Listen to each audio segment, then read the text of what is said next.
Hi, let's spend a few minutes reading God's Word. Genesis chapter 40. Joseph interprets two prisoners' dreams. Sometime after this, the cupbearer of the king of Egypt and his baker committed an offense against their lord, the king of Egypt. And Pharaoh was angry with his two officers, the chief cupbearer and the chief baker, and he put them in custody in the house of the captain of the guard in the prison where Joseph was confined. The captain of the guard appointed Joseph to be with them, and he attended them. They continued for some time in custody. And one night they both dreamed, the cupbearer and the baker of the king of Egypt, who were confined in the prison, each his own dream, and each dream with its own interpretation. When Joseph came to them in the morning, he saw that they were troubled. He asked Pharaoh's officers, who were with him in custody in the master's house, "Why are your faces downcast today?" They said to him, "We have had dreams, and there is no one to interpret them." And Joseph said to them, "Do not interpretations belong to God? Please tell them to me." So the chief cupbearer told his dream to Joseph and said to him, "In my dream there was a vine before me, and on the vine there were 3 branches. As soon as it budded, its blossoms shot forth, and the clusters ripened into grapes.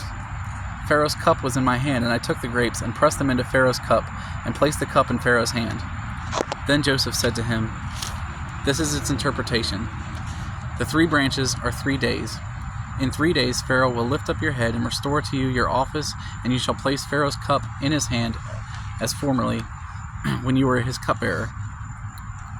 Only remember me when it is well with you, and please do me the kindness to mention me to Pharaoh, and so get me out of this house. For I was indeed stolen out of the land of the Hebrews, and here also I have done nothing that they should put me into the pit." When the chief baker saw that the interpretation was favorable, he said to Joseph, "I also had a dream. There were 3 cake baskets on my head, and in the uppermost basket there were all sorts of baked goods for Pharaoh, but the birds were eating it out of the basket on my head." And Joseph answered and said, "This is its interpretation. The 3 baskets are 3 days. In 3 days Pharaoh will lift up your head from you and hang you on a tree, and the birds will eat the flesh from you." On the 3rd day, which was Pharaoh's birthday, he made a feast for all his servants and lifted up the head of the chief cupbearer and the head of the chief baker among his servants. He restored the chief cupbearer to his position, and he placed the cup in Pharaoh's hand.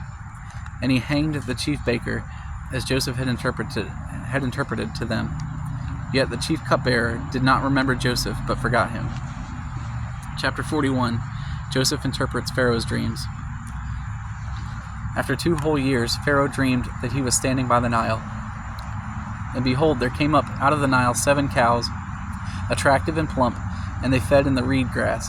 And behold, 7 other cows, ugly and thin, came up out of the Nile after them, and stood by the other cows on the bank of the Nile. And the ugly, thin cows ate up the 7 attractive, plump cows, and Pharaoh awoke. Then he fell asleep and dreamed a second time. And behold, 7 ears of grain, plump and good, were growing on one stalk. And behold, after them sprouted 7 ears, thin and blighted by the east wind.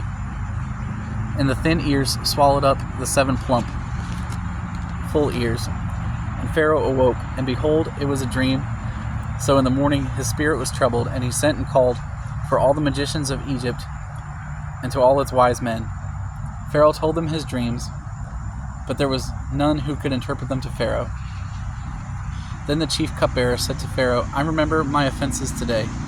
When Pharaoh was angry with his servants and put me and the chief baker in custody in the house of the captain of the guard, we dreamed on the same night, he and I, each having a dream with its own interpretation. A young Hebrew was there with us, a servant of the captain of the guard. When we told him, he interpreted our dreams to us, giving an interpretation to each man according to his dream. And as he interpreted it to us, so it came about. I was restored to my office, and the baker was hanged." Then Pharaoh sent and called Joseph, and they quickly brought him out of the pit. And when he had shaved himself and changed his clothes, he came in before Pharaoh. And Pharaoh said to Joseph, "I have had a dream, and there is no one who can interpret it. I have heard it said of you that when you hear a dream, you can interpret it." Joseph answered Pharaoh, "It is not in me. God will give Pharaoh a favorable answer." Then Pharaoh said to Joseph, "Behold, in my dream I was standing on the banks of the Nile. 7 cows, plump and attractive, came up out of the Nile and fed in the reed grass. 7 other cows came up after them, poor and very ugly and thin, such as I have never seen in all the land of Egypt. And the thin, ugly cows ate up the first 7 plump cows. But when they had eaten them, no one would have known that they had eaten them, for they were still as ugly as the beginning. And then I awoke. I also saw in my dream 7 ears growing on one stalk, full and good. 7 ears, withered, thin, and blighted by the east wind, sprouted after them, and then the thin ears swallowed up the 7 good ears. And I told it to the magicians, but there was no one who could explain it to me. Then Joseph said to Pharaoh, "The dreams of Pharaoh are one. God has revealed to Pharaoh what he is about to do. The 7 good cows are 7 years, and the 7 good ears are 7 years. The dreams are one. The 7 lean and ugly cows that came after them are 7 years, and the 7 empty ears blighted by the east wind are also 7 years of famine. It is as I told Pharaoh. God has shown to Pharaoh what he is about to do. There will come 7 years of great plenty throughout all the land of Egypt, but after them there will arise 7 years of famine, and all the plenty will be forgotten in the land of Egypt. The famine will consume the land, and the plenty will be unknown in the land by reason of the famine that will follow, for it will be severe. And the doubling of Pharaoh's dream means that the thing is fixed by God, and God will shortly bring it about. Now therefore let Pharaoh select a discerning and wise man, and set him over the land of Egypt. Let Pharaoh proceed to appoint overseers over the land, and take 1/5 of the produce of the land of Egypt during the 7 plentiful years. And let them gather all the food of these good years that are coming, and store up grain under the authority of Pharaoh for food in the cities, and let them keep it. That food shall be a reserve for the land against the 7 years of famine that are to occur in the land of Egypt, so that the land may not perish through the famine." This proposal pleased Pharaoh and all his servants. And Pharaoh said to his servants, "Can we find a man like this, in whom is the Spirit of God?" Then Pharaoh said to Joseph, "Since God has shown you all this, there is none so discerning and wise as you are.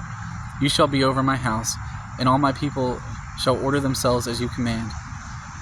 Only as regards the throne will I be greater than you." And Pharaoh said to Joseph, "See, I have set you over the land, all the land of Egypt." Then Pharaoh took his signet ring from his hand, and put it on Joseph's hand, and clothed him in garments of fine linen, and put a gold chain about his neck. And he made him ride in his 2nd chariot, and they called out before him, "Bow the knee." Thus he set him over all the land of Egypt. Moreover, Pharaoh said to Joseph, "I am Pharaoh, and without your consent no one shall lift up hand or foot in all the land of Egypt."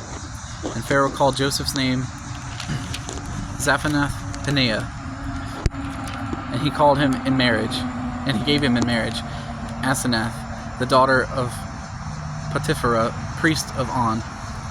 So Joseph went out over the land of Egypt. Joseph was 30 years old when he entered the service of Pharaoh, king of Egypt. And Joseph went out from the presence of Pharaoh and went through all the land of Egypt. During the 7 plentiful years the earth produced abundantly, and he gathered up all the food of the 7 years which occurred in the land of Egypt, and put the food in the cities. He put in every city the food from the fields around it, and Joseph stored up grain in great abundance, like the sand of the sea, until he ceased to measure it, for it could not be measured. Before the year of the famine came, 2 sons were born of Joseph. Asenath, daughter of Potipharah, priest of On, bore them to him. Joseph called the name of the firstborn Manasseh, for he said, "God has made me forget all my hardship in all my father's house." The name of the second he called Ephraim, for God has made me fruitful in the land of my affliction. The 7 years of plenty that occurred in the land of Egypt came to an end, and the 7 years of famine began to come, as Joseph had said. There was famine in all the lands, but in all the land of Egypt there was bread. When all the land of Egypt was famished, the people cried to Pharaoh for bread. Pharaoh said to all the Egyptians, "Go to Joseph, what he says to you, do." So when the famine had spread over all the land, Joseph opened all the storehouses and sold to the Egyptians, for the famine was severe in the land of Egypt. Moreover, all the earth came to Egypt to Joseph to buy grain, because the famine was severe over all the earth. Chapter 42. Joseph's brothers go to Egypt. When Jacob learned that there was grain for sale in Egypt, he said to his sons, Why do you look at one another?" And he said, "Behold, I have heard that there is grain for sale in Egypt. Go down and buy grain for us there, that we may live and not die." So 10 of Joseph's brothers went down to buy grain in Egypt. But Jacob did not send Benjamin, Joseph's brother, with his brothers, for he feared that harm might happen to him. Thus the sons of Israel came to buy among the others who came, for the famine was in the land of Canaan. Now Joseph was governor over the land. He was the one who sold to all the people of the land. And Joseph's brothers came and bowed themselves before him with their faces to the ground. Joseph saw his brothers and recognized them, but he treated them like strangers and spoke roughly to them. "Where do you come from?" he said. They said, "From the land of Canaan to buy food." And Joseph recognized his brothers, but they did not recognize him. And Joseph remembered the dreams that he had dreamed of them, and he said to them, "You are spies. You have come to see the nakedness of the land." They said to him, "No, my lord, your servants have come to buy food. We are all sons of one man. We are honest men. Your servants have never been spies." He said to them, "No, it is the nakedness of the land that you have come to see." And they said, "We, your servants, are 12 brothers, the sons of one man in the land of Canaan, and behold, the youngest is this day with our father, and one is no more." But Joseph said to them, "It is as I said to you, you are spies. By this you shall be tested. By the life of Pharaoh you shall not go from this place unless your youngest brother comes here. Send one of you and let them bring your brother while you remain confined, that your words may be tested, whether there is truth in you, or else the life of Pharaoh, surely you are spies." And he put them all together in custody for 3 days. On the 3rd day Joseph said to them, "Do this and you will live, for I fear God. If you are honest men, let one of your brothers remain confined where you are in custody, and let the rest go and carry grain for the famine of your households, and bring your youngest brother to me. So your words will be verified, and you shall not die." And they did so. Then they said to one another, "In truth, we are guilty concerning our brother, in that we saw the distress of his soul when he begged us and we did not listen. That is why this distress has come upon us." And Reuben answered them, "Did I not tell you not to sin against the boy? But you did not listen. So now there comes a reckoning for his blood." They did not know that Joseph understood them, for there was an interpreter between them. Then he turned away from them and wept. And he returned to them and spoke to them. And he took Simeon from them and bound him before their eyes. And Joseph gave orders to fill their bags with grain and replace every man's money in his sack, and to give them provisions for the journey. This was done for them. Then they loaded their donkeys with their grain and departed. And as one of them opened his sack to give his donkey fodder at the lodging place, he saw his money in the mouth of his sack. He said to his brothers, "My money has been put back. Here it is in the mouth of my sack." At this their hearts failed them, and they turned trembling to one another, saying, "What is this that God has done to us?"